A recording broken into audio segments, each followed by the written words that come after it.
Thierry. Yeah, thank you. Good morning, everyone. It was a pleasure yesterday to meet many of you. I think I had some very interesting conversations. For those of you to whom I haven't had the chance to speak to yet, my name is Thierry Botter. I'm Executive Director of the European Quantum Industry Consortium.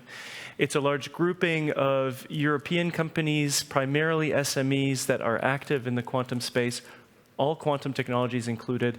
And many of them are actually here around this very table. Spain is the second most represented country in our association. It shows the vitality of the ecosystem here, and a vitality that exists despite, contrary to some of the other European countries, a dedicated quantum program yet. And I say yet because it's upcoming, and I think this is very exciting, but it really shows how strong of a basis there is in this country. Our panel today is discussing high-impact applications and the future. In my talk, I'll try and lay a little bit the ground of Europe, and I hope that the message that comes across is that for our sector, for this sector, Europe needs to bound together even more, and this is the way in which not only individual European countries, but this continent as a whole will really be able to succeed in this global quantum race. First, let's talk about the application sector. There have been some studies that have been done, and we internally as well, among our members, did some investigation. What are some of the most promising areas of application for quantum technologies? Interestingly, the work were done very separately, but the results have a lot of convergence points. And many of my fellow panelists, I think, will be talking about some of these points. I do want to share a few of them with you. For quantum computing, key intersection points: pharmaceuticals, drug discovery, automotive, especially for battery simulation and battery improvements, mostly on the, again, simulating and understanding the chemistry of it. Finance, portfolio optimization, and chemistry, especially for nitrogen fixation, which is very, very important for the agrospheres. So some examples of where we have some interesting applications. Communications, banking, security, secure communications, government communications as well. And this is not only for ground-based exchanges, but also with satellites, and I think we'll have a talk about that a little bit later. But I do want to emphasize one thing. When we talk about communication, and it will echo the message that we heard yesterday, when we talk about communication, there's two things. There's the actual exchange of information, which is one part of communication. But in addition to that, there's also the storing of the information, which is another part.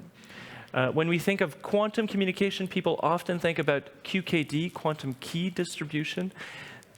The answer's there in the word. It's exchanging of keys, which is a step in a broader series of steps that involves quantum communication. And so we need, and this is what our members do, and this is where the association, I think, is very clear, we need to have a holistic consideration of what it means to have secure communications, protected against, yes, the threat of quantum computers, and yes, benefiting from some of the advantages that quantum in and of itself as a science can provide. Last area, sensing. We talked about it perhaps a little less so far, but sensing in quantum is actually quite mature, more mature, some might say, than the first two, in terms of having some realizations for industry. Yet there is still more promise, and I'd like to share two. One of them is for medicine with non-destructive testing. We had a presentation yesterday on AI, having a headband that allows you to model and understand brain signals.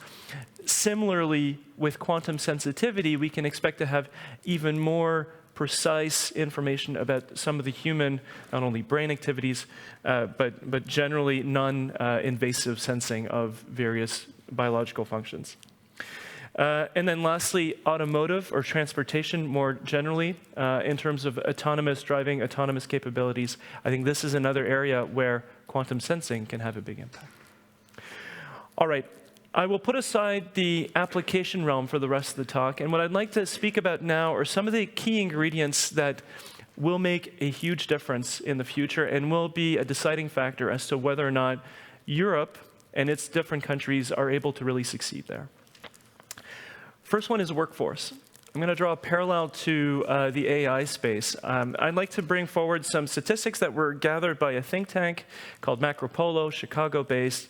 Goes back to 2019, so just before the pandemic. And they asked two very interesting questions. Among the top AI researchers, based on publications, where are they from and where do they work? So their findings were that where they come from is, in top spot, China, about 30%. Second place, roughly tied with 20%, the US and Europe, and the other countries less than 10%. Where they work, top spot, the United States. And the United States by a large margin, about 59%, so almost 60%. Second place, China, 11%. Europe, 10%, so roughly half that number. And then again, other parts of the world, single-digit percentages. So what does that tell you? That tells you that despite, up until 2019, despite geopolitics efforts, everything that was happening around the globe, still, China and Europe were very successful at producing some of the top talents in AI. Many of them ended up having careers outside of their home area, the United States being a very big magnet of that talent. Now let's move over to quantum. In a recent, in McKinsey's most recent report, they have that, I think, on a half-annual basis. They looked at talent across the world in quantum. Europe comes up on top with about 100,000 experts in quantum.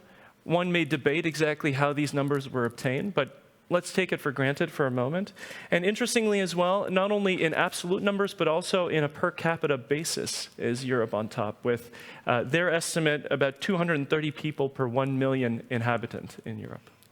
So we have this very strong pool of talent in Europe, very, very capable individuals, able to have a big impact in quantum. The question is, can Europe keep them in Europe? And I think this is going to be a big factor moving forward. There will be a competition for talent. There is a shortage already, a well-known shortage in quantum.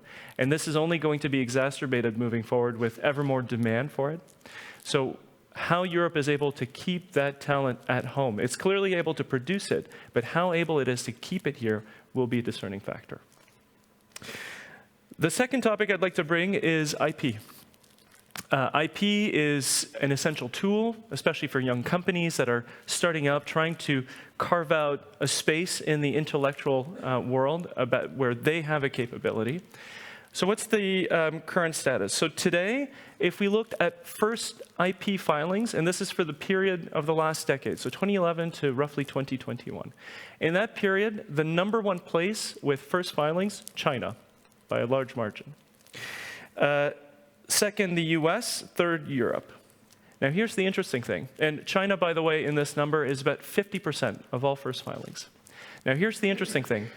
If you consider only intellectual property that have been filed in 2 countries, so one is your home base, another one is some other location, the numbers change quite dramatically.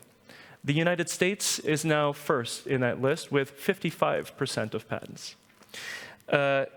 The China drops quite considerably, and it depends on which fields, but they drop even lower than Europe. So I think this is an interesting observation. The activities, are they happening for a domestic market, or are they happening for an international effort from the individual actors?